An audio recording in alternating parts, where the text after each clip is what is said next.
hemos dejado 5 minutitos, se han transformado en 10, pero realmente es que era necesario porque han venido personas de muy lejos para poder asistir a la conferencia de Albert Ferrer.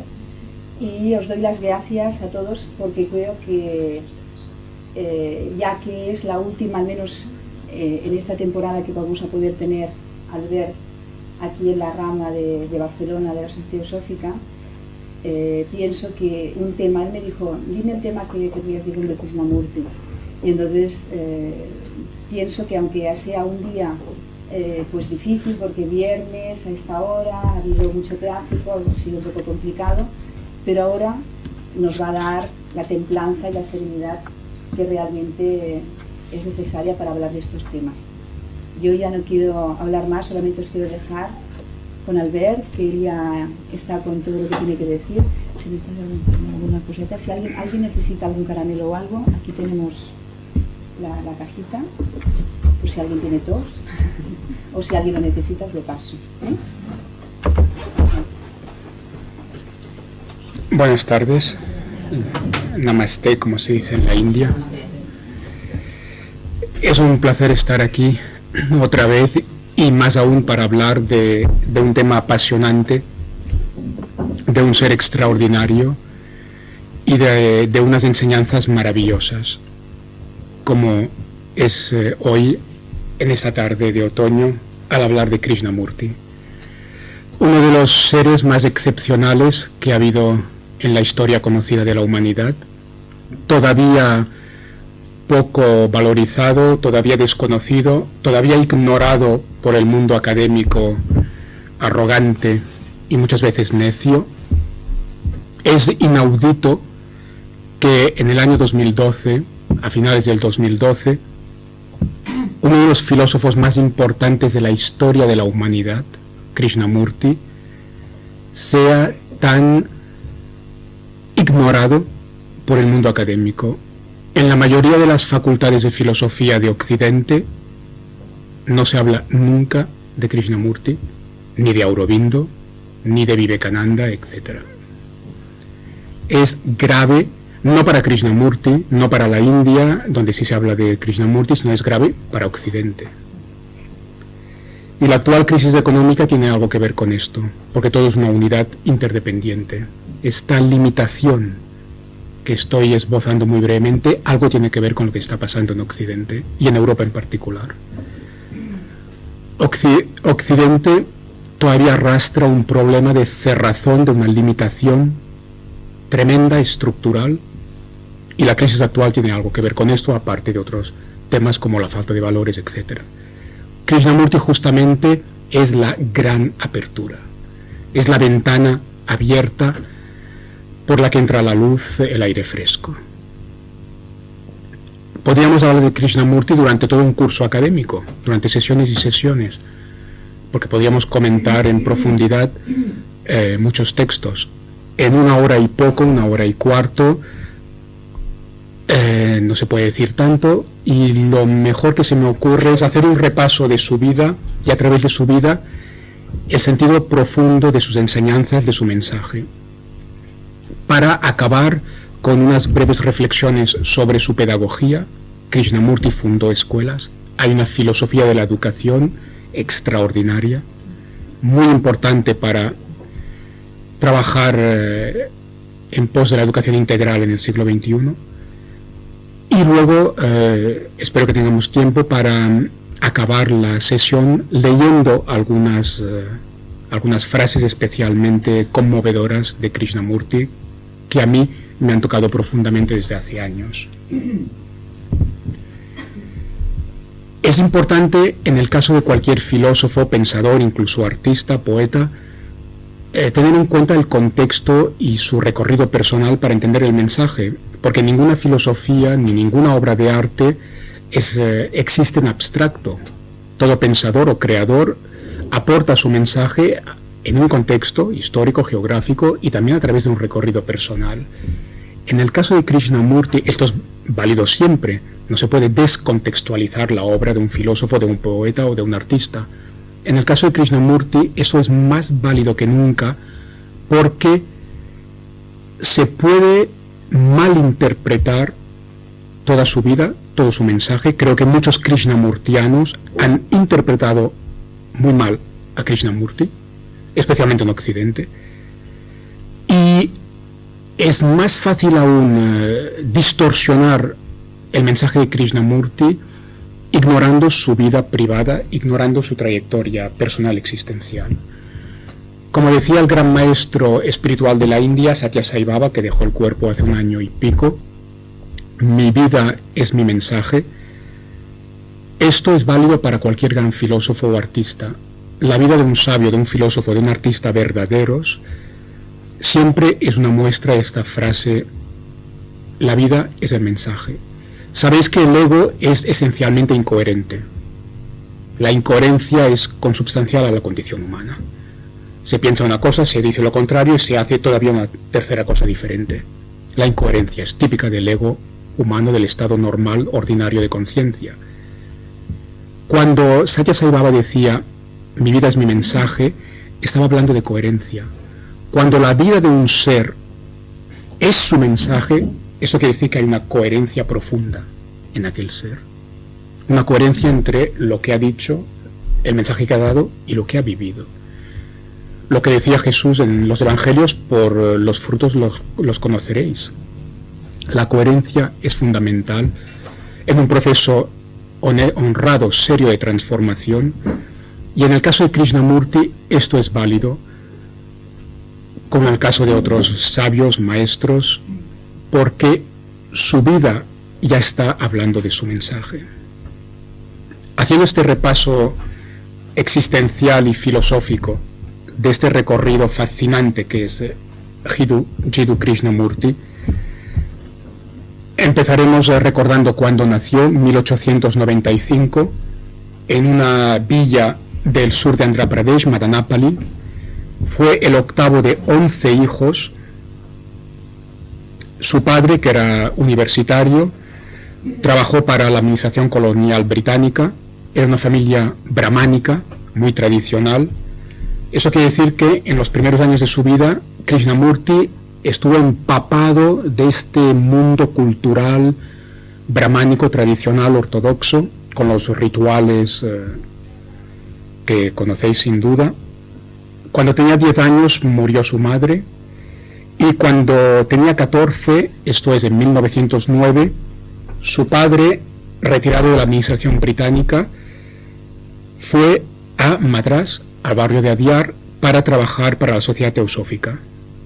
Algo fundamental, este cambio laboral de su padre, algo fundamental en la vida de Krishnamurti y algo fundamental para la filosofía del siglo XX.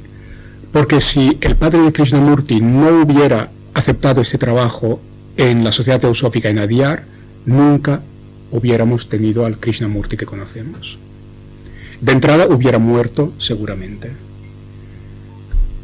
Aún a pesar de ser de una familia brahmánica, económicamente la familia de Krishnamurti era bastante pobre y el estado de salud de Krishnamurti era patético. A los 14 años, cuando se fueron a Madrás, Krishnamurti dijo muchas veces a lo largo de su vida que seguramente hubiera muerto si no lo hubiera encontrado Leadbeater, el teósofo, y no hubiera sido adoptado por la Sociedad Teosófica. Este descubrimiento de Krishnamurti, un muchacho de 14 años, con un aspecto físico bastante deplorable, en la playa por parte de Leadbeater, ocurrió en 1909, pues. Leadbeater era un hombre fuera de lo común, con capacidades supersensoriales sin lugar a dudas, porque es bastante extraordinario que entre todos los niños o chicos que estaban jugando en la playa por aquel entonces cualquier día de 1909, Leadbeater se fuera a fijar en aquel chico que resultó ser el Krishnamurti que conocemos. Podéis ir hoy a la playa de Madrás y veréis que a lo largo de días, semanas, por ahí se bañan, juegan miles de chicos. Miles. Entre todos esos miles de chicos, ¿qué podía tener Krishnamurti para que Leadbeater se fijara en él? y resultara ser el Krishnamurti, dar lugar al Krishnamurti que conocemos. No el aspecto físico, porque como os decía, Krishnamurti estaba muy mal de salud y su aspecto físico era deplorable, el típico aspecto físico de un niño pobre de la India en el que nadie se fijaría. Leadbeater, que tenía algunos poderes psíquicos indudables, vio algo especial en Krishnamurti en términos energéticos, vio un aura excepcional que no era de un ser humano normal, sino de un ser muy especial. Y es evidente por la historia posterior que Leadbeater no se equivocó. Y lo que vio en aquel niño desaliñado, sucio y de aspecto deplorable era algo auténtico. Más allá del físico, Leadbeater vio una energía, una luz de un ser excepcional. Y de ahí salió uno de los filósofos más importantes de la historia de la humanidad, ni más ni menos. Con lo cual Leadbeater realmente algo vio.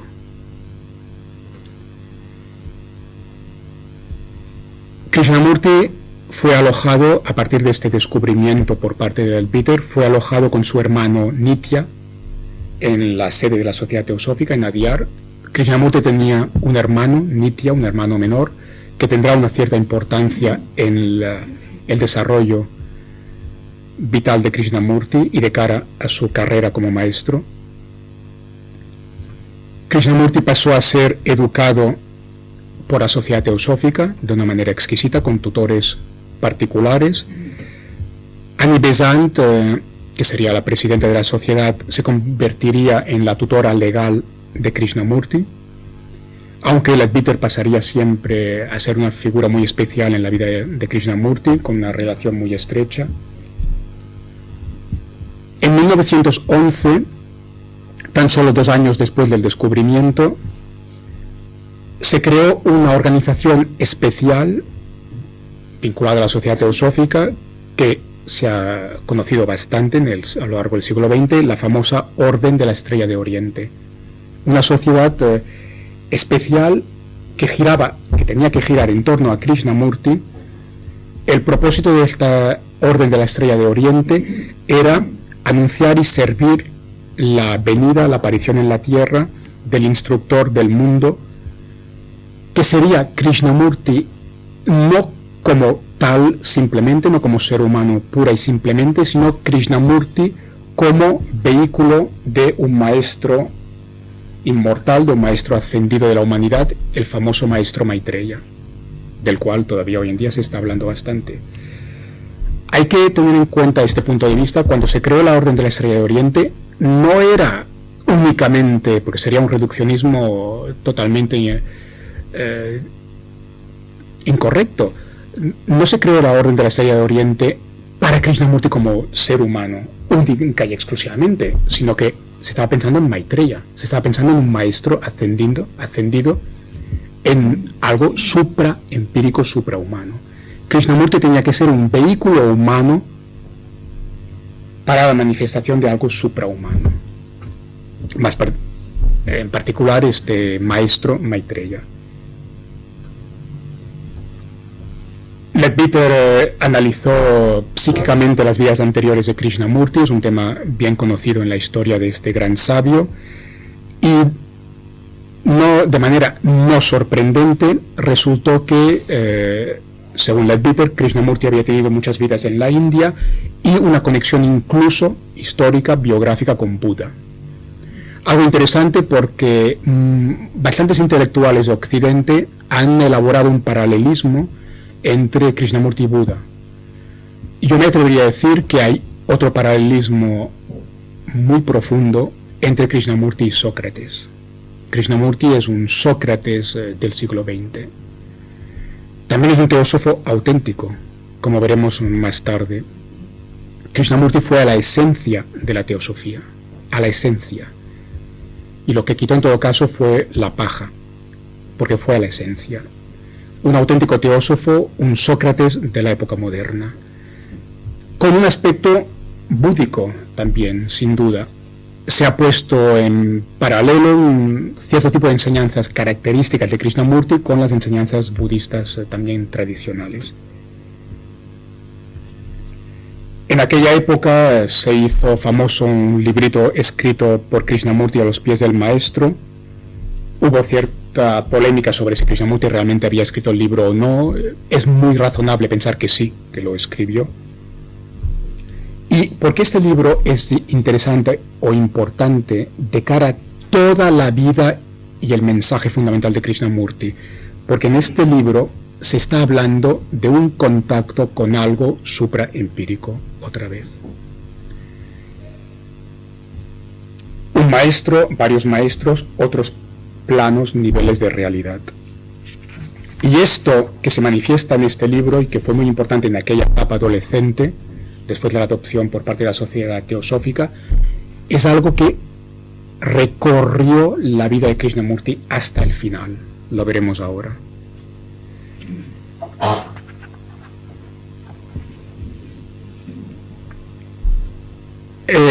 Un tema que ha pasado a ser casi tabú por parte de krishnamurtianos más ortodoxos es también las capacidades sobrenaturales que Krishnamurti manifestó en esta época, incluso parece ser de más joven, incluso antes de la adopción por parte de la Sociedad Teosófica, pero en todo caso en estos años de adolescencia con Leadbeater Besant, Krishnamurti manifestó una serie de capacidades supraempíricas, sobrenaturales, que continuarían en el Krishnamurti adulto. Un tema bien conocido, incluso capacidad de sanación, naturalmente, un tema bien conocido y otros poderes psíquicos tradicionales que encontramos muy a menudo en la historia, algo bien conocido y sobre lo cual el mundo krishnamurtiano más ortodoxo ha corrido un tupido velo y no se ha querido hablar de ello. Importante por lo que veremos dentro de pocos minutos, porque manifiesta la dimensión mística profunda de Krishnamurti, que fue, decía antes, un Sócrates de la época moderna, en parte un Buda, alguien muy parecido a Buda. Esto lo dijeron grandes intelectuales de Occidente, pero no lo olvidemos, un auténtico teósofo, un gran místico, uno de los místicos más fascinantes de la historia. Esto se manifiesta ya en estos años de adolescencia, como pasa en la mayoría de místicos. En enero de 1910 se da una iniciación por parte de Leadbeater, que es un momento importante en este recorrido místico esotérico del joven Krishnamurti, y luego viene una etapa más mundana, muy importante de cara a su formación y pues de cara a su labor posterior. Viaja a Inglaterra, ahí conoce a Lady Emily Lutyens, recibe buena educación, conoce a la aristocracia inglesa, viaja mucho, tiene una gran vida cultural. Eso le daría a Krishnamurti un conocimiento profundo de Occidente, de la mentalidad moderna y un gran bagaje cultural. Sin esto no hubiera podido desarrollar la tarea que realizó y no hubiera dado el mensaje que dio. Decía antes, he dicho ya más de una vez porque me parece fundamental, Krishnamurti es un auténtico teósofo. Es más, Krishnamurti muestra claramente, no solo a la sociedad teosófica, sino a todos los movimientos espirituales del siglo XX, cuál es el camino de cara al futuro, en nuestra época y de cara al siglo XXI que acaba de empezar. Krishnamurti no es solo un gran teósofo, sino que es un místico, un sabio, sin duda, que muestra un camino apropiado para la época moderna, para el siglo XX, avanzado el siglo XX y naturalmente para el siglo XXI. Presentando las enseñanzas de Krishnamurti, su mensaje, podemos fácilmente atraer a mucha gente, a la gente joven, y podemos traer hacia las enseñanzas de la sabiduría y hacia la mística a intelectos típicos de la modernidad, incluso científicos. Krishnamurti muestra una vía, o dicho de otra manera, Krishnamurti puede ser una vía para que las enseñanzas de la sabiduría, las enseñanzas más profundas de la humanidad, puedan fácilmente acceder al mundo moderno, ser transmitidas al mundo moderno. Y esto fue en gran medida posible gracias a la educación que recibió por parte de la Sociedad Teosófica. Sin estas estancias de Inglaterra, en Europa, Krishnamurti no hubiera tenido el bagaje cultural el trasfondo para poder hablar a la modernidad magníficamente como supo hablar a la modernidad. Krishnamurti supo hacer un discurso esencialmente teosófico, místico, filosófico en profundidad a la modernidad porque había sido culturizado en los términos de la modernidad. Y aquí podemos decir gracias a la sociedad teosófica, a Besant, a Leadbeater, a Lady Lutyens, por la educación que le dieron, en particular en Inglaterra y en Europa. Aparte de Inglaterra, también hubo una estancia en París. Krishnamurti estuvo en la Sorbona y ahí pudo aún empaparse mejor de cultura europea occidental y de mentalidad moderna. En esos años, ya de joven, en Europa, donde se va empapando de la cultura europea, con grandes escritores, conoció profundamente, seriamente a los románticos. En esta época, de todas formas, no todo es intelectual, no todo es vida social, también tuvo mucha vida social, incluso aprendió a desmontar un motor de coche, cosas que parecerían muy poco místicas en principio, pero no está reñido. En esta época, a pesar de esta vida social y cultural, la Sorbona, aparte de todo esto, la dimensión interior mística tan importante en su recorrido personal continuaba manifestándose. Y siempre en paralelo estas dos líneas de vivencia interior, de realidad interior que se manifiesta naturalmente. Por un lado, la percepción de una energía poderosísima, algo que se va manifestando de manera recurrente a lo largo de su vida. Krishnamurti va sintiendo otros planos de realidad. Tantos místicos han hablado, místicos clásicos de la historia de la humanidad, han hablado de este tema. Platón, un gran tema de Platón, de la filosofía mística griega en general, de la filosofía india, los diferentes niveles de existencia de realidad, grandes temas clásicos de la filosofía mística, tanto de Oriente como de Occidente. Krishnamurti vivió, sintió, muy importante, la filosofía de la percepción en un mundo hiper intelectualizado como el nuestro, vacío interiormente. Cuán importante es la experiencia, la percepción. Krishnamurti, sin intelectualizar nada, que es lo que se hace en exceso hoy en día, percibía algo real, una energía poderosísima, que no se correspondía al plano empírico, que pertenecía a otros planos de realidad. Algo típicamente místico, recurrente en la historia de la humanidad y que la nueva ciencia a partir de la física cuántica entiende mejor que nunca. Y junto con estas otras dimensiones, esta energía especial, también las presencias. Krishnamurti sentía incluso en estos años de vida social en Inglaterra, en Francia, con mucho bagaje intelectual y cultural, incluso con todo esto tan mundano, en medio de esta mundanidad, Krishnamurti continuaba sintiendo aquellas presencias. Y toda la vida esto lo iría acompañando. Eran seres desde otros planos de realidad, maestros.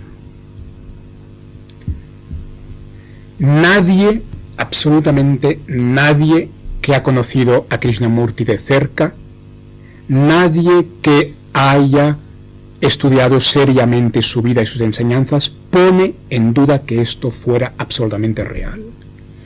Y el mismo Krishnamurti, en privado, después de romper aparentemente con la sociedad teosófica, continuó hasta el final de su vida hablando de estas realidades. Nunca renegó de esto. Hasta el final de su vida siempre dijo que todo esto había sido real. Y además, ya si hacemos historia comparada a la mística, es que lo que explica Krishnamurti es clásico, es que coincide de manera impresionante, fascinante, con tantos testimonios místicos de la historia de la humanidad. Y esto es que incluso la gente que normal y corriente, que no tiene ningún conocimiento de historia de la mística y que no conoce la vida de Krishnamurti en profundidad, lo ven. Me ha sucedido en la universidad o dando conferencias en espacios absolutamente mundanos. Ante la imagen de Krishnamurti, mucha gente normal y corriente dice: caray, qué hombre, qué persona. Krishnamurti era el ejemplo perfecto de las enseñanzas de Platón. Cuando Platón habla de la belleza y dice claramente que la belleza no es algo meramente físico, sino que hay algo que viene del interior, una fuerza, una energía, una vibración, una belleza que viene de dentro. Krishnamurti tenía esta belleza auténtica de Platón, esta fuerza que venía del interior, esta luz que emanaba naturalmente sin pretender nada. En 1922 se inicia una nueva etapa en su vida. Estados Unidos, se instala en Ojai, en California. Esto también fue un poco necesario de cara a la salud precaria de su hermano. Y aquí Krishnamurti, un punto también fascinante de su vida, Krishnamurti, que aparentemente tiró más tarde por el suelo todas las técnicas de meditación y todo esto, pues resulta que a partir de 1922, en Ojai, en California, Krishnamurti se puso a meditar diariamente. Algo muy importante. Hay que saber que este joven Krishnamurti se dedicó a la meditación diariamente durante mucho tiempo. A diario, durante largo tiempo, se dedicó a la meditación. Con lo cual, no malinterpretemos o distorsionemos lo que aparentemente Krishnamurti pueda decir sobre técnicas de meditación más tarde, a lo largo de su recorrido posterior. He conocido muchos krishnamurtianos ortodoxos en mi vida que han utilizado a un cierto Krishnamurti o una cierta visión de Krishnamurti para tirar por el suelo técnicas de meditación, procesos espirituales, como si Krishnamurti estuviera contra todo esto. Bueno, la realidad es que Krishnamurti meditó mucho. Krishnamurti meditó y mucho. Y sin estas meditaciones, sin este proceso de interiorización que hizo en Estados Unidos, no hubiera llegado donde llegó. Krishnamurti tuvo indudablemente experiencias místicas, profundas, impresionantes, recurrentes, en todos estos años de California en Estados Unidos. Y las experiencias místicas que evidentemente Krishnamurti tuvo son otra vez clásicas en historia comparada de la mística. Conciencia cósmica, la conciencia de ser uno con todo, de haber roto completamente las barreras de la mente y de ser el todo. Una experiencia mística clásica en historia comparada de la mística que Krishnamurti, joven en California, vivió de manera intensa. La contemplación de la luz, otro tema clásico en historia comparada de la mística. Sabéis seguramente que en experiencias místicas auténticas muchos seres humanos a lo largo de miles de años, en lugares geográficamente desconectados entre ellos en aquellos momentos, hoy hay internet, pero hace 1000 años no había internet. En épocas en que no había la comunicación que hay hoy en día, se daban en lugares diferentes del planeta, se daban experiencias místicas coincidentes. Una de ellas esta, que es que el ser que literalmente explosiona de sus barreras mentales de ego en conciencia cósmica de ser todo, de unidad absoluta, vive, no es que no es ver, es vivir, vive un estallido, una fuente de luz que es, que no está fuera, que no está dentro, que es. El ser que vive esto es la luz. Vive la luz, solo hay la luz. Y esta luz, de manera clásica, en estas experiencias místicas recurrentes en la historia de la humanidad, en todos los continentes, en esas experiencias místicas, la luz surge de un punto minúsculo, de un punto central, de un centro minúsculo. Es una experiencia mística clásica desde un centro diminuto. Desde un punto minúsculo blanco puro estalla una luz que no tiene equivalente en nuestro mundo, que no puede ser explicada, no se puede describir con ninguna palabra de nuestro lenguaje. Y el ser que experimenta esto siente, vive que este punto diminuto, este centro desde donde emana la luz es el mismo, es. Solo existe esta unidad, este centro, este núcleo que irradia luz. Krishnamurti tuvo esta vivencia. Y esto no se corresponde de ninguna manera con ciertas interpretaciones posteriores, típicamente occidentales, de una especie de anarquista, porque se ha llegado a decir este disparate sobre Krishnamurti. Ni coincide tampoco esta vivencia que estoy ahora mencionando de Krishnamurti, con este Krishnamurti más o menos casi ateo y que tira la meditación por el suelo, típica de un cierto krishnamurtianismo que nunca me ha gustado.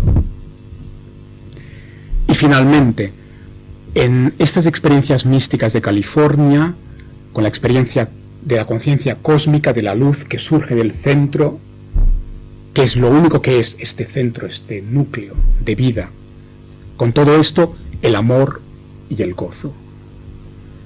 Krishnamurti vibró con esta experiencia interior de un amor que no tiene nada que ver con el sentimiento humano que llamamos amor. Krishnamurti vibró con esta experiencia de un gozo que no tiene palabras, que no se puede describir, que es desbordante, que no tiene origen, que no tiene ninguna causa, que es como la luz. Y es importantísimo saber que Krishnamurti vivió todo esto para comprender de manera un poco seria su mensaje. De hecho, si leemos las frases más bellas de Krishnamurti, que son como una cascada de agua fresca, como el aire fresco en las cimas de las montañas, estas frases maravillosas de Krishnamurti, leeré algunas al final, solo vienen de un ser que ha vivido esta luz, este amor, este gozo. El Krishnamurti más sabio, más fresco, más profundo, más inspirador, no es sino un místico. Y esto no tiene nada que ver, este Krishnamurti, que a mi entender es el auténtico, no tiene nada que ver con este Krishnamurti casi ateo que algunos krishnamurtianos, sobre todo occidentales, han pintado.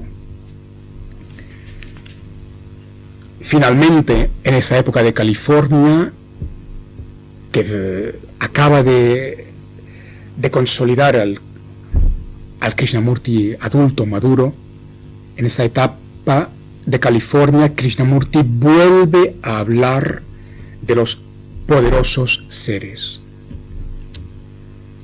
de estos maestros, para acabar de cuestionar filosóficamente esta distorsión de Krishnamurti que ha operado un cierto krishnamurtismo ortodoxo. Os digo simplemente 3 palabras pronunciadas por Krishnamurti que, si os digo que lo dijo Santa Teresa, diréis, pues que lo dijo Santa Teresa. Emborrachado de Dios. Emborrachado de Dios. Palabras literales de Krishnamurti. Ebrio de Dios. Más poético, así para traducir el inglés. Ebrio de Dios. Palabras literales de Jiddu Krishnamurti. ¿Quién se atreve? ¿Quién tiene la desfachatez de presentar a esta especie de filósofo casi ateo que tira por el suelo la meditación, que va contra la religión? Lo que os estoy diciendo son ecos de cosas que he oído en espacios de la Fundación Krishnamurti, en diferentes lugares del mundo.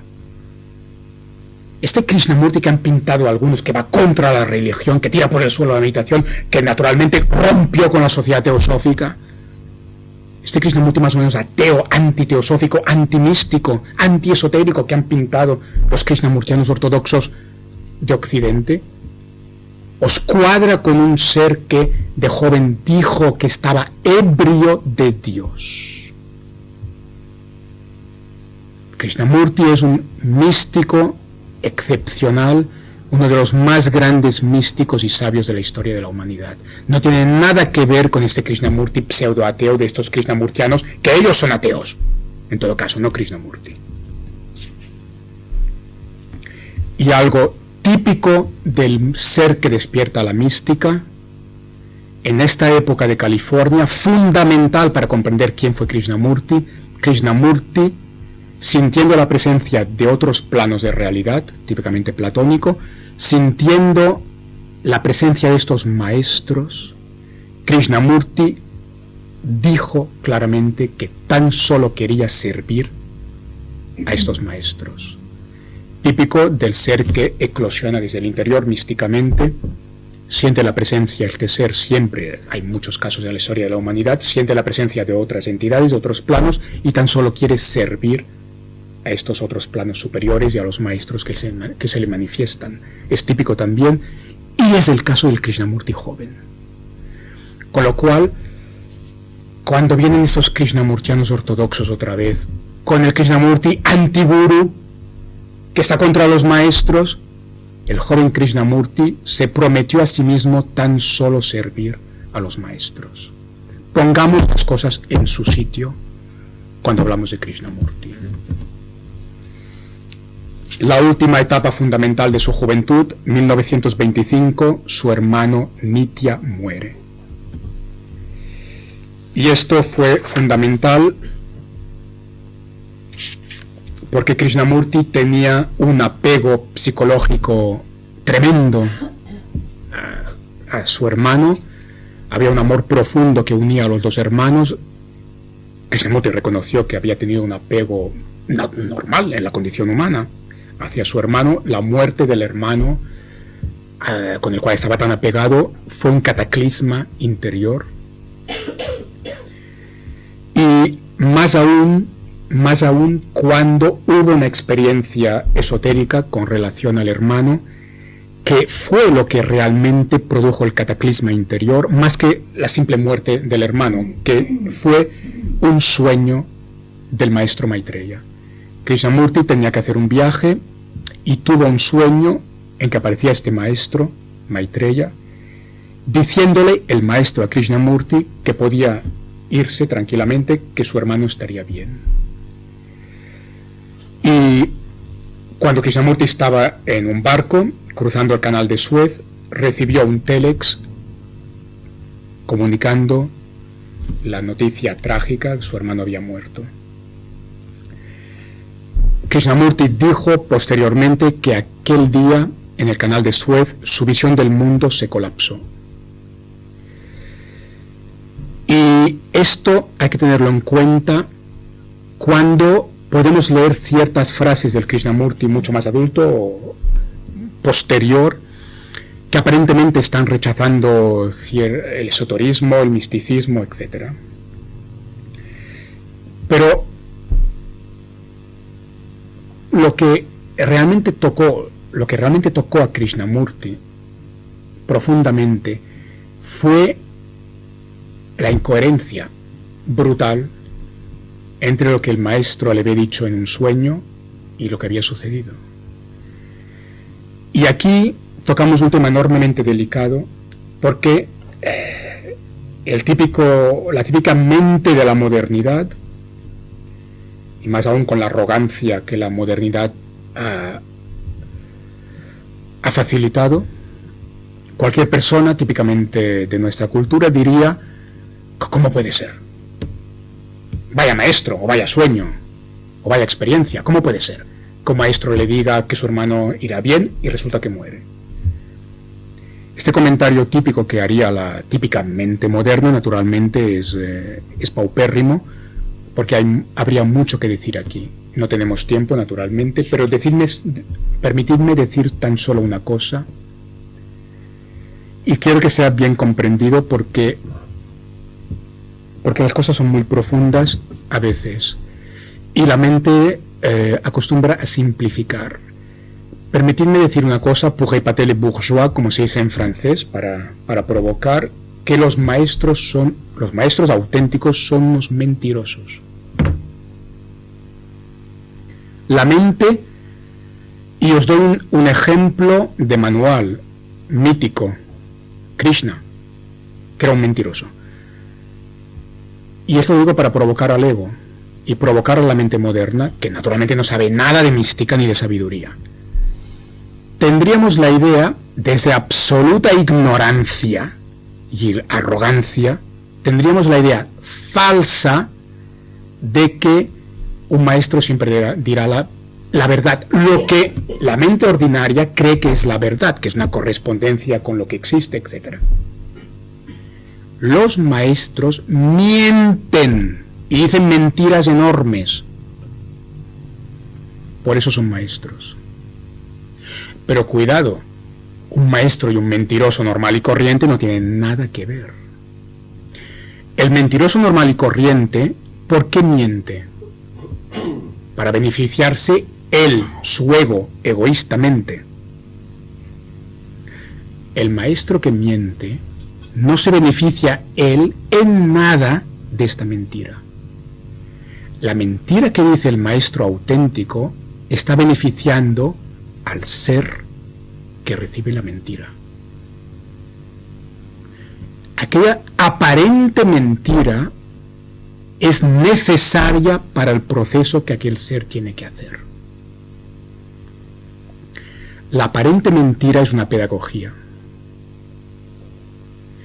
Y si examináis seriamente, algo que poca gente hace, si examináis seriamente las vidas y enseñanzas de grandes maestros de la India y del budismo, pero seguro que en otras tradiciones también, veréis cuántas veces los maestros han mentido, y las mentiras siempre son pedagógicas, necesarias para que aquel ser haga lo que tiene que hacer. Porque si se le dice a aquel ser lo que aparentemente sería verdad, la correspondencia con la realidad, etc., aquel ser no haría el proceso que tiene que hacer. Entonces, ¿qué es más verdad? Una aparente, superficial correspondencia con la realidad, o que el ser haga el proceso que le toca hacer para llevarlo a donde tiene que llegar, que es la realidad profunda, auténtica. Os lo aseguro, desde un estudio serio de la espiritualidad, comparada, histórica y comparada, os aseguro, la historia de los maestros está llena de aparentes mentiras. Los maestros son unos mentirosos. Pero, cuidado, no es lo del ego, es algo muy serio. Desde esta perspectiva, que se tiene muy poco en cuenta hoy en día en el mundo moderno y sobre todo en Occidente, en la India sería diferente, desde esta perspectiva quizás podemos ver con otros ojos lo que pudo pasar entre Krishnamurti y este ser maestro Maitreya. En cualquier caso, así fueron las cosas. Hubo este sueño y la realidad fue lo contrario, murió el hermano. A partir de aquí, Krishnamurti pasa otro tema fundamental para saber quién fue Krishnamurti, cuál fue su mensaje. Y a partir de aquí, de la muerte física del hermano, Krishnamurti pasa por una experiencia mística de unidad con la vida y a un desapego total. Un tema fundamental, recurrente otra vez en la historia comparada de la mística, el ser que pasa a un nivel superior de conciencia, llega a vivir naturalmente un desapego real de toda relación humana, de todo aspecto mundano. Krishnamurti, una de las cosas más difíciles de realizar para el ser humano, un desapego total. Krishnamurti lo hizo. Por eso Krishnamurti, podemos decir muy seriamente, Krishnamurti llegó a un estadio, a un nivel de conciencia realmente muy elevado, raro en la humanidad, en este mundo. Y esta etapa de la muerte del hermano fue decisiva para llegar a este nivel de conciencia, de desapego total, real. Tema fundamental, porque si leéis a Krishnamurti hay toda una parte de sus enseñanzas, de sus discursos, donde está este tema del desapego. Estos sucesos interiores precipitaron lo que es muy conocido. Delante de 3.000 miembros de la Sociedad Teosófica, en 1929, Krishnamurti disolvió la Orden de la Estrella de Oriente. Esto ha servido para muchos materialistas, ateos y antirreligiosos o antimísticos, antiespirituales, para atacar a la sociedad teosófica, atacar a la mística, atacar al esoterismo, una fuente de distorsiones. Porque, otra vez más, me atrevo a decir que Krishnamurti nunca rompió en profundidad con la teosofía. Y mirad bien lo que digo, seguid bien las palabras. Krishnamurti nunca rompió con la teosofía, en todo caso rompió con una sociedad, con una orden. El tema fue de organización y de relaciones, y ahí hubo un tema de egos. Pero en profundidad Krishnamurti nunca renegó de lo que había vivido con la sociedad teosófica, nunca renegó de la teosofía. Y al final de su vida claramente hubo incluso una más clara reconciliación y vuelta a sus orígenes. En todo caso, en 1929, Krishnamurti hace un discurso famoso que es una joya, en cierto sentido. Krishnamurti declara la famosa frase que la verdad es una tierra sin caminos y que no se puede acceder a ella a través de ninguna religión o secta. Krishnamurti añade una frase extraordinaria: la verdad no se puede organizar. La verdad no se puede organizar. Krishnamurti dice: la organización se convierte en un cautiverio, en una prisión, cuando lo que importa es que la persona descubra por sí misma la verdad absoluta, incondicionada y eterna.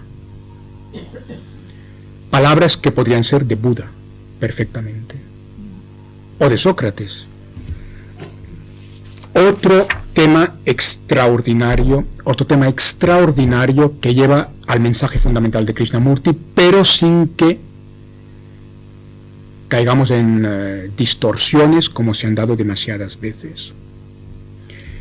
Otra vez, ¿dónde está el Krishnamurti casi ateo antirreligioso que tira por el suelo los gurús, las meditaciones? Cuando Krishnamurti hizo meditación, tuvo experiencias místicas. Y, cuidado, Krishnamurti dice: la verdad no se puede organizar.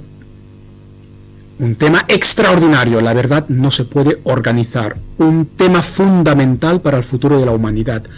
Pero cuidado con este tema, porque Krishnamurti permitió la creación de Krishnamurti Foundation.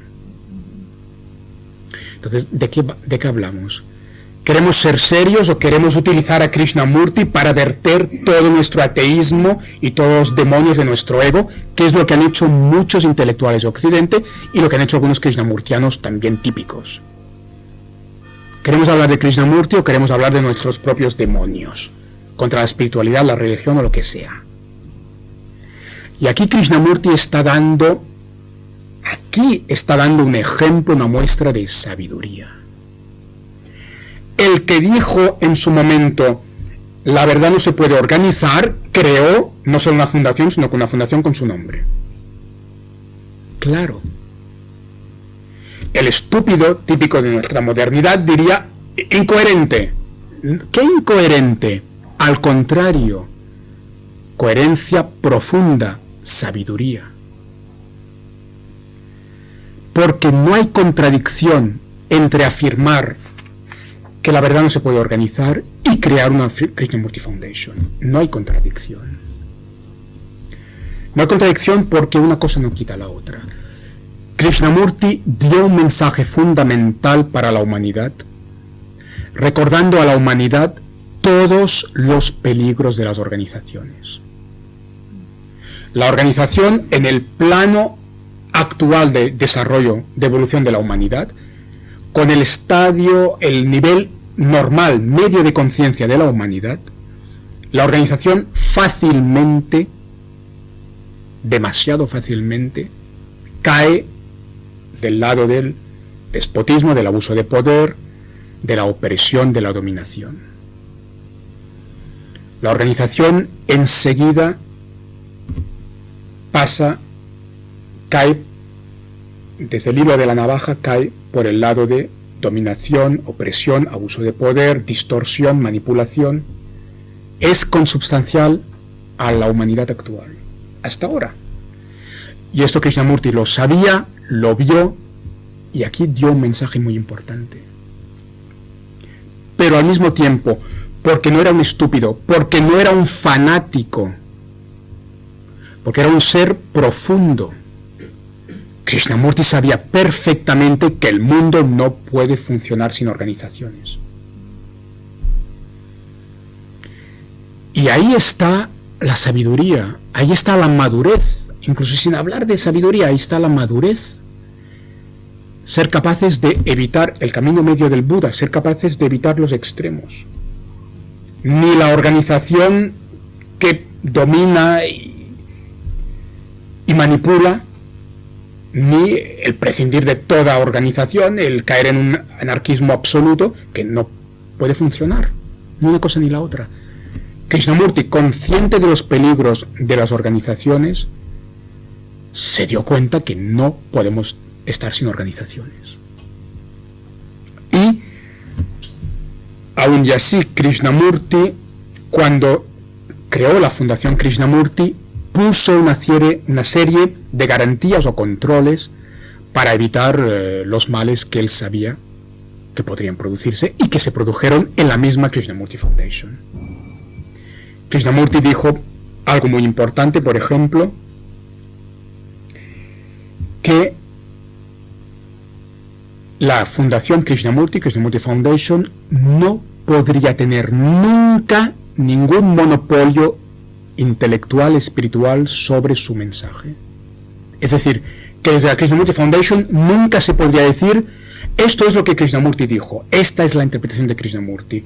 Krishnamurti públicamente desautorizó esta posibilidad para siempre.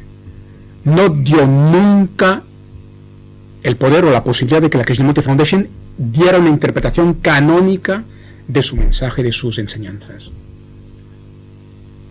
Algo que han hecho en cambio muchas otras organizaciones, que han pretendido tener una interpretación canónica del mensaje del maestro fundador. En todo este proceso, Krishnamurti naturalmente dimitió formalmente de la Sociedad Teosófica,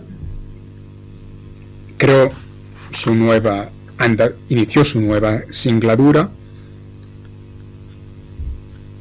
y vinieron años de muchos viajes, en particular entre 1939 y 1930, entre 1933, entre el 33 y el 39, viajó mucho, dio muchas conferencias. Después de la Guerra Mundial reanudó sus viajes y entonces se dio una época muy interesante, muy fructífera de la vida de Krishnamurti, ya los típicos años 60, 70 hasta los 80, cuando, algunos lo sabréis sin duda, Krishnamurti dio muchas charlas al público general en Europa, en los Alpes, en Suiza y en Sanen, y tuvo muchas charlas, algunas fascinantes, interesantísimas, con científicos de la nueva ciencia. En este concepto de la New Science, nueva ciencia, en particular la nueva biología, la física cuántica, Krishnamurti tuvo una interacción, una relación muy interesante con algunos científicos eminentes de la nueva ciencia, y aquí se dieron algunos puntos de contacto, algunas charlas que tienen un gran interés para la humanidad. Me gustaría citar en particular la relación apasionante entre Krishnamurti y David Bohm, físico cuántico, y también la relación entre Krishnamurti y el biólogo Sheldrake, uno de los padres de la nueva biología. Krishnamurti también tuvo una cierta relación con el Dalai Lama. Fue una época muy fructífera desde este punto de vista, en que Krishnamurti estuvo en relación con mucha gente y dio unas charlas realmente fascinantes. En la etapa final de su vida, Krishnamurti dice varias cosas extraordinarias. Una que ya había dicho anteriormente, pero que insistió más en los últimos años. Krishnamurti dice: nadie me ha comprendido. Esta es, según estudiosos de la mística comparada, a lo largo de la historia de la humanidad, esta es la herida típica del místico, del sabio. De hecho, según las escrituras budistas, un tema fascinante, según las escrituras budistas, cuando Buda, el príncipe Siddhartha, alcanzó la iluminación y tuvo lo que en la filosofía india un concepto impresionante se llama la visión universal, Siddhartha, convertido ya en Buda, el que había despertado, se dice a sí mismo: no tengo nada que explicar en este mundo porque nadie me va a comprender. Lo que dijo Krishnamurti, lo mismo. Y cuenta la tradición budista en los sutras, en las escrituras, que en aquel momento se apareció el dios Brahma al príncipe Siddhartha, en forma de un muchacho adolescente bellísimo, y Brahma, en esa forma de muchacho, le dice a Buda: por favor, enseña a la humanidad. Porque Buda se había dicho a sí mismo: no voy a enseñar porque nadie me va a comprender. Se aparece Brahma en forma de muchacho y le pide, el dios Brahma le pide a Buda: por favor, enseña. Es un tema fascinante que recorre la historia de la mística y de la sabiduría. El místico, el sabio, el filósofo, que llega a la conclusión: no me comprenden. Un tema maravilloso aquí. Se sabe perfectamente, es bien conocido, que Krishnamurti dijo públicamente en varias ocasiones a lo largo de varios años: los teósofos son los que mejor me comprenden. Y los que menos me comprenden son los krishnamurtianos. Son la gente de la Fundación Krishnamurti. Esto lo dijo Krishnamurti. Decía muy a menudo en la Fundación Krishnamurti: ¿no me comprendéis? Y dijo en más de una ocasión: los teósofos, estos son los que mejor me entienden. Que se hable a partir de aquí de contradicción entre Krishnamurti y la teosofía. No se aguanta. No hubo contradicción. Krishnamurti operó un retorno más consciente que nunca a la teosofía al final de su vida. Y otro tema fascinante, absolutamente maravilloso, y que muestra ahí la integridad, la coherencia de un gran ser, de un ser puro. Al final de su vida, en los últimos años, en más de una ocasión, Krishnamurti se preguntó a sí mismo y dijo a algunos de los íntimos que le rodeaban: ¿en qué me he equivocado? Extraordinario. Porque el ego estúpido, arrogante, que abunda por todas partes más que nunca en el 2012, lo último que se planteará es en qué se ha equivocado. Y Krishnamurti, un ser tan puro, tan excepcional, dijo con toda sinceridad, se dijo a sí mismo: ¿en qué me he equivocado? ¿En qué me he equivocado? Porque él mismo decía: nadie me comprende. Y Krishnamurti también dijo algo maravilloso cuando expresó claramente: nadie ha llegado a esta tierra sin caminos. Esta tierra de la que él había hablado ya en 1929, esta tierra que se corresponde con otros niveles de conciencia. Esta tierra que Krishnamurti dijo en 1929 que no tiene caminos para llegar a ella. Krishnamurti dijo al final de su vida también: a esta tierra sin caminos, a la que no llega ningún camino, ninguno de los que me han seguido ha llegado a ella. Es fuerte. Es fuerte para reflexionar sobre lo que pasó alrededor de Krishnamurti, sobre cuál es el estado de la humanidad, sobre qué ha pasado con la modernidad y sobre cuál fue el recorrido de las enseñanzas de Krishnamurti. Un sabio auténtico, un gran místico, un filósofo excepcional, un ser realmente maravilloso que ha existido en la tierra. Y al final de su vida dice: nadie me ha comprendido. nadie de los que me han seguido, en particular la Fundación Krishnamurti, los primeros, nadie de los que me han seguido ha llegado a la tierra sin caminos. Y ahí dice en qué me he equivocado. Un día que estaba en Adyar, hace unos cuantos años, un día que estaba en Adyar, no en la sede de la Sociedad Teosófica, sino en la sede de la Fundación Krishnamurti, Basanta Vihar, un lugar maravilloso donde hay gente muy interesante. Un hombre, un señor un poco mayor ya, de la Fundación Krishnamurti, muy interesante, muy auténtico, me dijo: Krishnamurti claramente subió por una escalera, llegó arriba, y cuando estaba arriba tiró la escalera abajo por el suelo. Entonces, desde arriba dijo: nadie me ha seguido, nadie ha llegado. Y algo de esto puede haber cuando él mismo, Krishnamurti, dijo en que me he equivocado. Esta figura extraordinaria, profundamente mística, tan honrado, tan puro, se dio cuenta seguramente de que tiene que haber caminos y de que tiene que haber organizaciones. El que dijo que la verdad no se puede organizar, lo cual es una gran verdad, es un tema extraordinariamente importante, sin embargo, creó la Fundación Krishnamurti. Y el que nunca ofreció ninguna práctica de meditación a nadie, esto no lo hizo, ciertamente.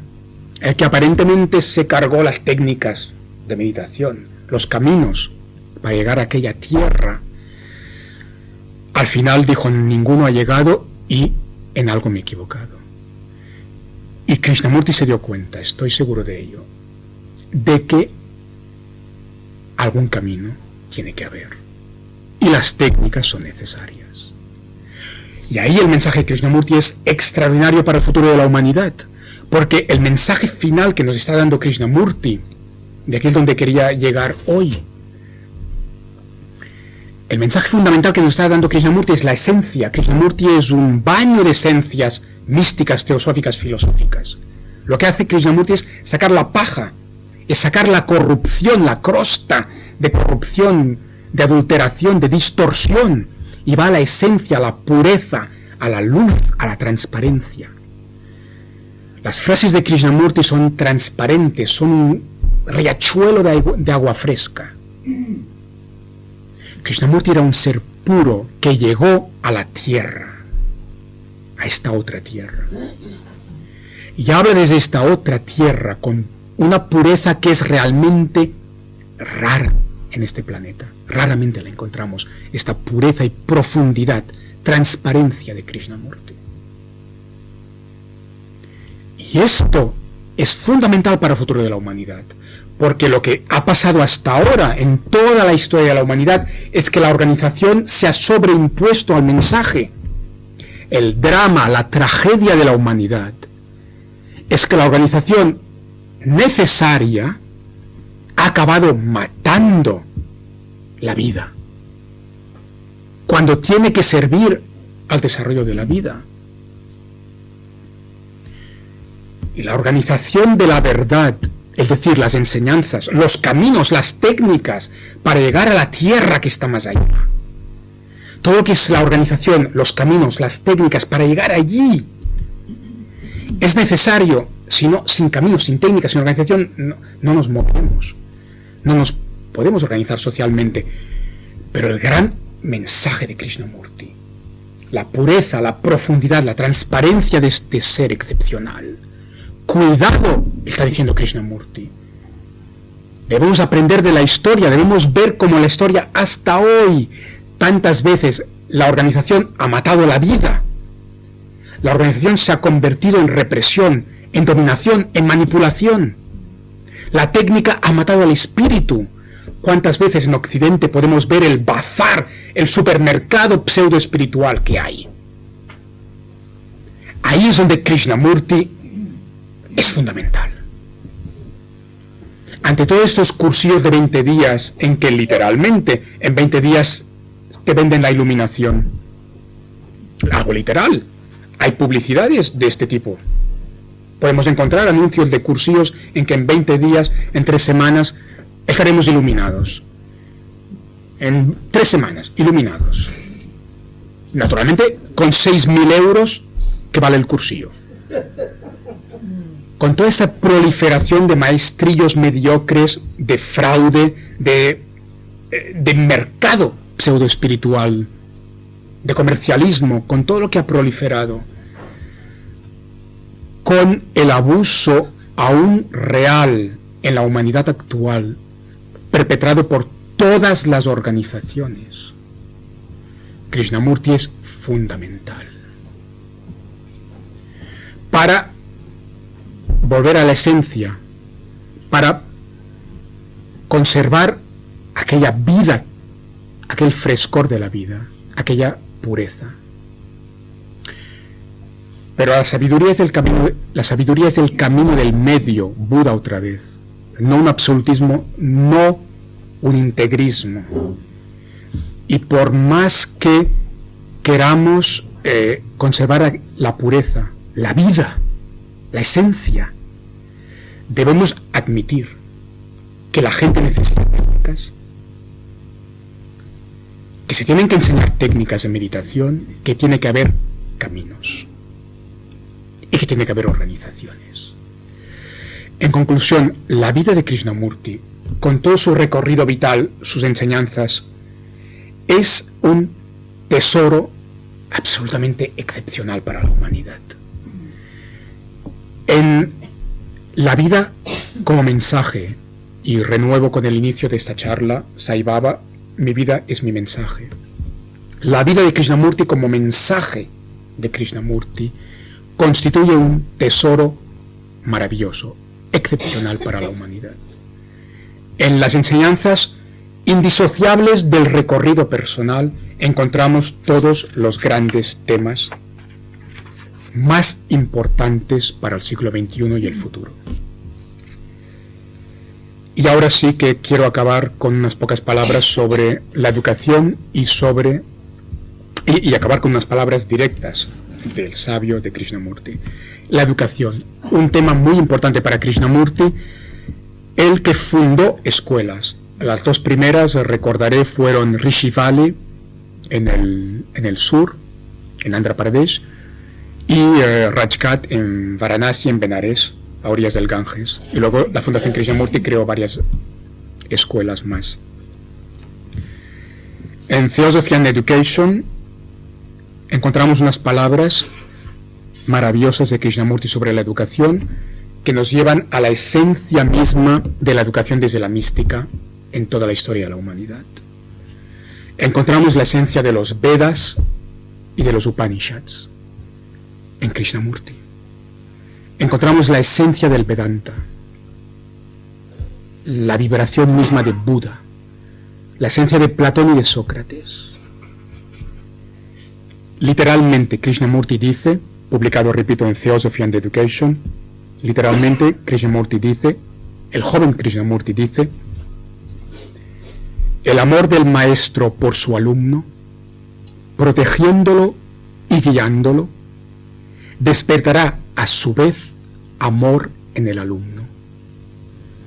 El amor del muchacho por su maestro hará que sea dócil y fácil de guiar, de tal manera que la cuestión del castigo ni siquiera se planteará. Krishnamurti vivió y transmitió la esencia misma de un tesoro que alberga la India, absolutamente desconocido por la aridez académica de Occidente y por todo el burocratismo pedagógico de Occidente. Una palabra que casi es mántrica en la India, Gurukula. Gurukula. Una palabra sánscrita que alberga un tesoro que la India tiene para la humanidad. Un tesoro ignorado por esta burocracia gris y este academicismo árido que dominan todavía. El Gurukula es literalmente la comunidad del maestro. Kula es familia, comunidad. Guru es maestro. Guru, Kula, la comunidad del maestro. Vimala Thakar, una maestra filósofa maravillosa, muy poco conocida en Occidente, una persona fascinante. Vimala Thakar conoció a Krishnamurti y estuvo profundamente influenciada por Krishnamurti. Es una mujer maravillosa, un ser también muy especial, muy puro. Vimala Thakar escribió algunas cosas fascinantes sobre los Vedas y los Upanishads. Tiene unos comentarios maravillosos sobre Upanishads. Y Vimala Thakar escribió para la época moderna cuál fue la esencia misma de los Vedas y de los Upanishads, del Gurukula. Una absoluta, dice Vimala Thakar, una absoluta libertad de pensamiento, como es inimaginable en la universidad moderna que tanto habla de libertad. Una real libertad de pensamiento en comunión profunda, en el amor profundo entre maestro y discípulo. En este amor profundo, en esta comunión auténtica, había una real libertad de pensamiento, una exploración fascinante en las entrañas de la verdad, en lo más profundo de la realidad. Y sabéis seguramente que los padres de la física cuántica, grandes científicos de Occidente, se maravillaron ante los Vedas y los Upanishads. Y dijeron literalmente, las conclusiones de la física cuántica en el siglo XX, resulta que los maestros y discípulos de los Vedas y los Upanishads ya lo sabían. Ahí hubo algo extraordinario. Una exploración en los secretos del universo, de la realidad, que dejó perplejos a los físicos cuánticos. En una pedagogía que solo la estupidez humana, que dijo Einstein, puede ignorar todavía hoy en día. Una pedagogía basada en una real, profunda, maravillosa libertad de pensamiento, entusiasmo por conocer, exploración profunda de la realidad, en comunión en el amor de otro estado de conciencia superior. Este tesoro para la humanidad que fue el Gurukula de los Vedas, de los Upanishads. Esto Krishnamurti lo vivió, lo transmitió. Él mismo dijo, este tesoro no es lo que están haciendo las escuelas Krishnamurti. Pero mucho respeto hacia las escuelas Krishnamurti, que son muy bonitas y muy interesantes, que están haciendo una tarea muy bonita. Es que esto no lo vive ninguna escuela en todo el planeta. Algunas escuelas en la India intentan hacer bastante y se aproximan bastante. En la India hay escuelas que van en esa dirección, que se aproximan a ello. En la India, aquí, nada. Aquí, imposible.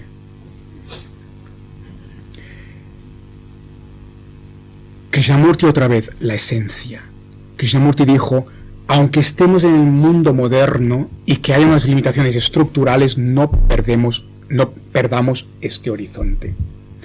Porque si perdemos este horizonte, la esencia, dice Krishnamurti literalmente, si perdemos la esencia, dice Krishnamurti literalmente, este lugar, la escuela Krishnamurti, no tiene ningún valor.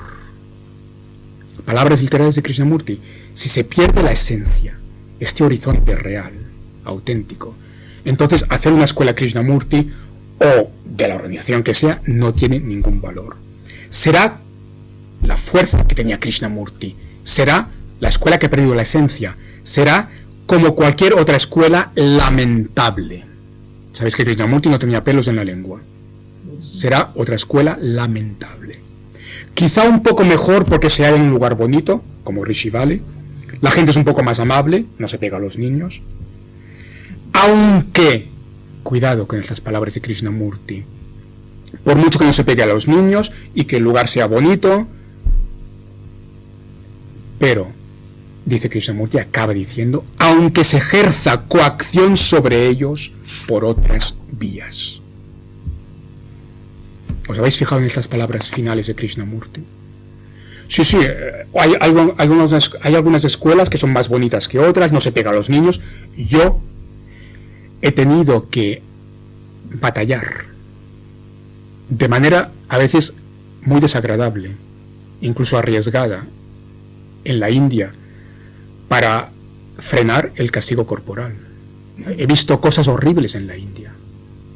He tenido que quitar, literalmente, en una ocasión tuve que quitar un palo de bambú de la mano de una señora, una profesora, que estaba fustigando a un niño pequeño. Se ven cosas horribles en la India. Al mismo tiempo hay cosas maravillosas, lo sabéis, que no hay aquí. Entonces, está muy bien que en una escuela no se pega a los niños cuando en otras hay cosas horribles. Está muy bien que una escuela tenga un ambiente, dice Krishnamurti, más amable, pero el gran mensaje de Krishnamurti, si perdemos la esencia completamente de vista, lo que estaremos haciendo es ejerciendo la misma coacción del lugar donde se pega, pero por otras vías aparentemente más suaves. Otro gran tema fundamental, por parte de ese sabio extraordinario que puso el dedo en la llaga, que puso sobre la mesa todos los temas más importantes. La apariencia de democracia, de tolerancia, de solidaridad, de todas las cosas que pretende el ego, que predominan los discursos hoy en día, es, estoy convencido de ello, ni más ni menos que la misma coacción de antes por vías aparentemente más suaves. El mundo aún no ha cambiado. Y de hecho los viejos demonios vuelven a salir. Y a mí me entristece enormemente saber que un adolescente indio, hace pocos días, en una escuela pública de Barcelona, fue agredido brutalmente por unos compañeros catalanes.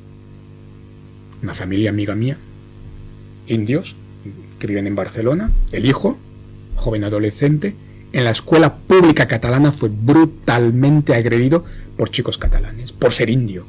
No africano negro de piel muy oscura, el típico chico de la India del Norte que es tan blanco como nosotros, aspecto más bien ario. No un negro de África, no se quedarán entonces con un africano. Si pegan a un indio que tiene un aspecto más o menos europeo. Un chico indio con aspecto ario fue agredido hace pocos días. Los profesores no quieren saber nada. Los viejos demonios vuelven a salir, y sabéis el neofascismo que sale por Europa y el neoliberalismo que vuelve al capitalismo salvaje, el estado del bienestar se está hundiendo. Los viejos demonios vuelven a salir porque Krishnamurti puso el dedo en la llaga. O hay un cambio de estado de conciencia, que es algo ontológico, real, o no cambia nada. Y todos los discursos en la tercera dimensión, en el mismo plano intelectual, viejo, Krishnamurti habló mucho de lo viejo, de lo de siempre. Discursos de solidaridad, democracia, tolerancia, si se hacen en el mismo estado de conciencia, no va a cambiar nada. Solo van a cambiar las cosas realmente cuando haya un cambio de estado de conciencia. Krishnamurti estaba en este otro estado de conciencia, en la otra tierra. Y todo lo que dijo fue para llevar a la humanidad hacia este estadio superior de conciencia. Y aquí la educación es mi pasión, como sabéis. La educación integral que tenemos que defender, por la que tenemos que trabajar, porque es el futuro de la humanidad. La educación integral, lo dije en una charla anterior, no es en profundidad, sino plantear un proceso pedagógico que haga más fácil, que facilite el que el ser humano acceda a un estadio superior de conciencia. El gran tema de Krishnamurti. Este es el único objetivo de la educación integral. Facilitar a través del sistema pedagógico la transformación. ¿Hacia qué? Hacia un estadio, un nivel superior de conciencia, que es esta tierra sin caminos de la que habló Krishnamurti. Y permitidme acabar, como prometí, con frases maravillosas de Krishnamurti. La dominación existe por causa de la pobreza interior. Sin duda, es el sentido del afecto, esta calidez del amor, lo único que puede traer un nuevo estado, una nueva cultura. Lo más importante de toda la historia de la humanidad, la vivencia profunda de la mística, el corazón mismo del mensaje de sabiduría, lo más esencial de las enseñanzas desde Krishna o Buda hasta Krishnamurti, el amor. Pero el amor que es un estado de conciencia otra vez, el amor que es un estado interior, donde no hay juicio, donde se contempla sin juicio, donde se observa sin juzgar. En la vivencia de la unidad, de que todos somos uno. En la vida como servicio, que es una vibración, que implica una calidez, se puede sentir. Cuando ves a Krishnamurti en algunos vídeos, sientes la vibración, sientes esta calidez del amor. Y él nos dejó el mensaje, esto es lo más importante, esto tiene que estar en el proceso educativo, si no, estaremos con lo mismo de siempre. Krishnamurti habló de un mundo nuevo, un tema maravilloso que está en un libro que para mí es uno de los más bellos de la historia de la humanidad, un libro que en alemán se llama Die Antwort der Engel, en inglés Talking with Angels, en francés Dialogue avec l'Ange, en español La Respuesta del Ángel, y en catalán fue traducido como Conversas amb Àngels. Un libro que fue editado por una señora de Hungría, católica, llamada Gita Malas, y que recoge unas experiencias con otras entidades, con otros niveles de realidad. Este contacto se dio en la Hungría que acabó siendo ocupada por el Tercer Reich, entre 3 judíos, 2 señoras, un hombre, 3 judíos y esta amiga católica, que fue la única que pudo sobrevivir. Los 3 judíos murieron en los campos de exterminio. Es un libro estremecedor, pone la piel de gallina, un libro en el que hay una profundidad mística como pocas veces he visto en un libro en la historia de la humanidad en este planeta.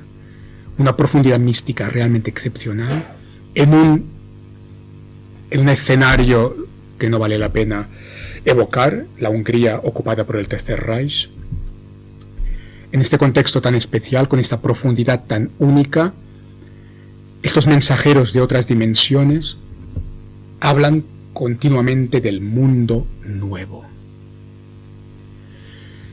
La recurrencia de que hablaba antes en la historia de la mística, a lo largo de los siglos, en todas partes. Krishnamurti estuvo hablando siempre de un mundo nuevo. Este mundo nuevo de La Respuesta del Ángel de Gita Malas está en Krishnamurti. En los libros o vídeos de Krishnamurti encontramos este tema recurrente. Este tema recurrente que está ya en las enseñanzas de Krishna, de Buda, de Jesús. Un mundo nuevo, que es un nuevo estado de conciencia. Y aquí, lo más importante, según el maestro que mencionaba antes, Satyasai Baba, es el amor. El amor, el valor humano más fundamental, el primero de todos. La principal característica, el trazo característico primero de lo absoluto, de lo supramundano, el amor. Seguramente podemos concluir esta charla aquí.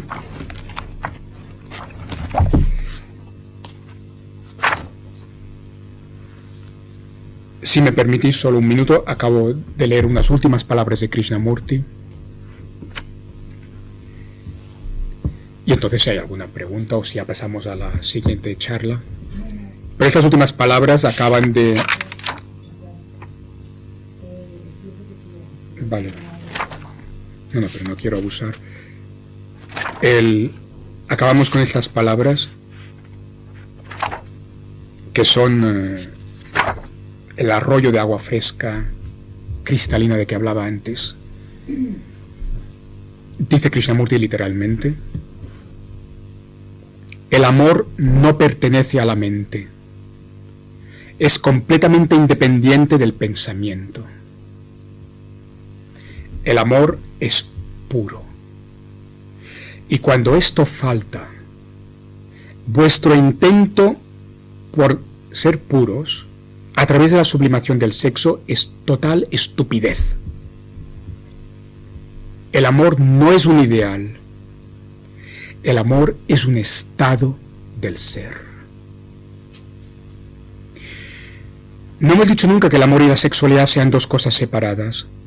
Hemos dicho que el amor es una totalidad, que no se puede romper en trozos y que el pensamiento, por su propia naturaleza, es fragmentario. Cuando el pensamiento domina, obviamente no hay amor. El amor es algo fresco, nuevo, vivo. No tiene ayer y no tiene mañana. Está más allá de la agitación del pensamiento.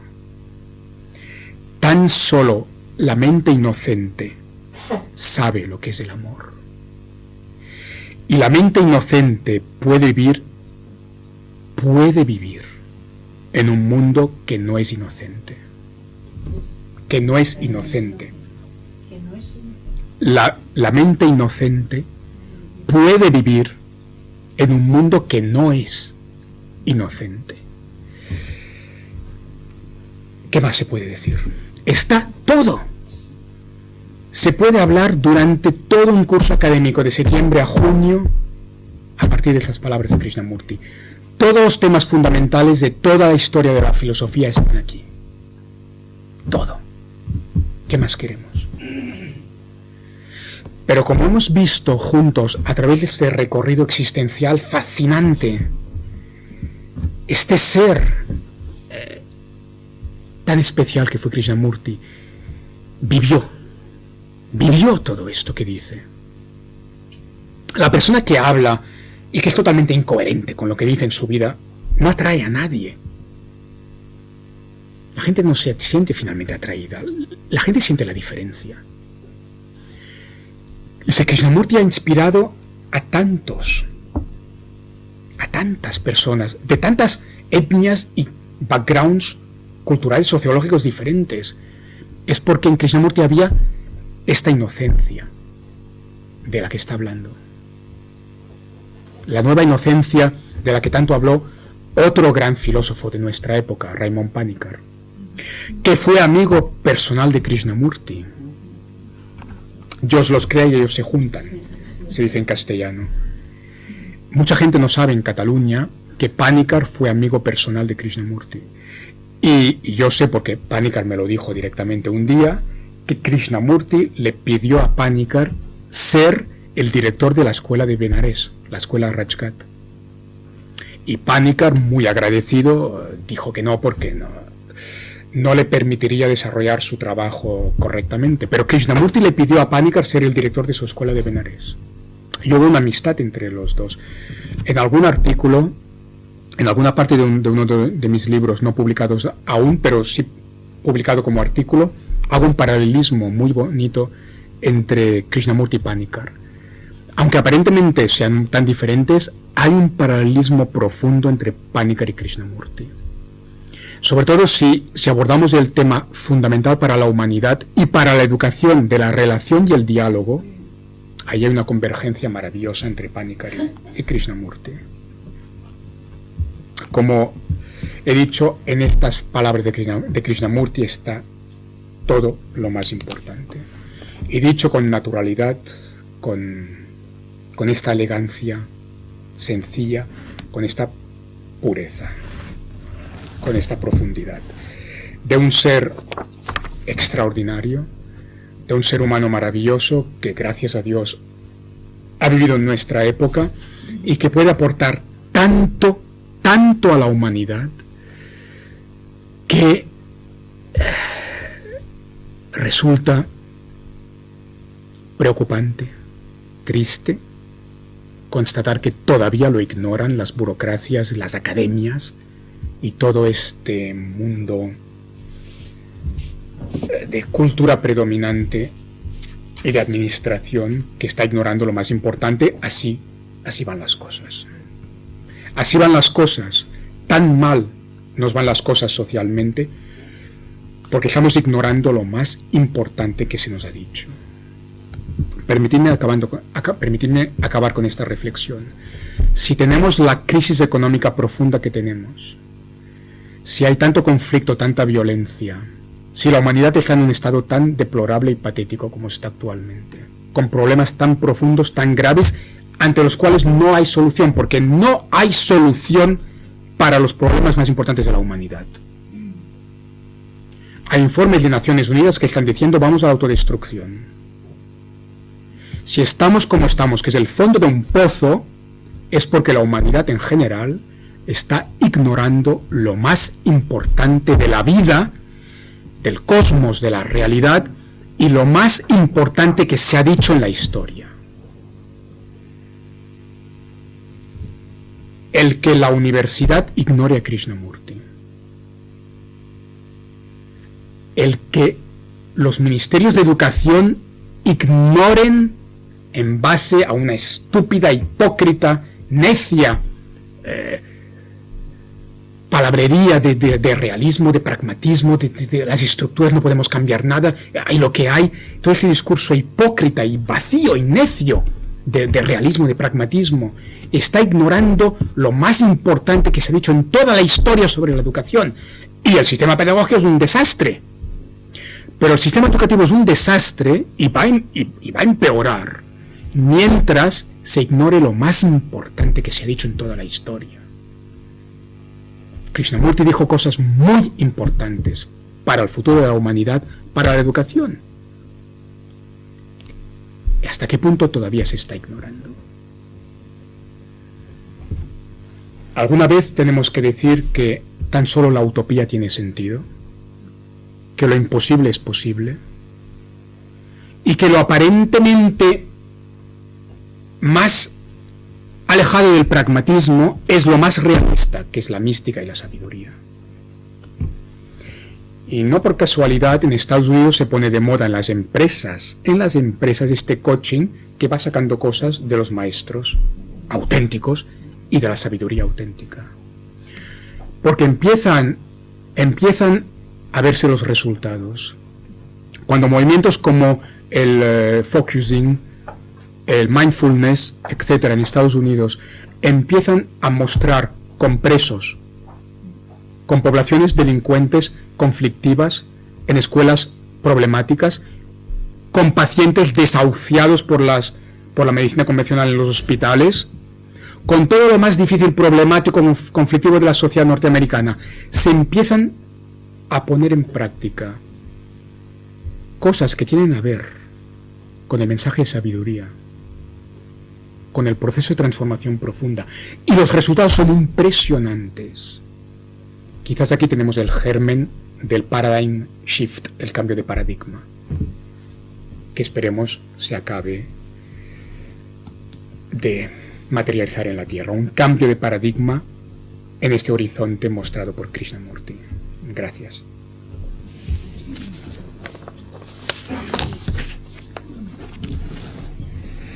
Y siento haberme pasado mucho en cuanto a horarios. Bueno, ya es muy tarde, muy tarde. Lo delicioso.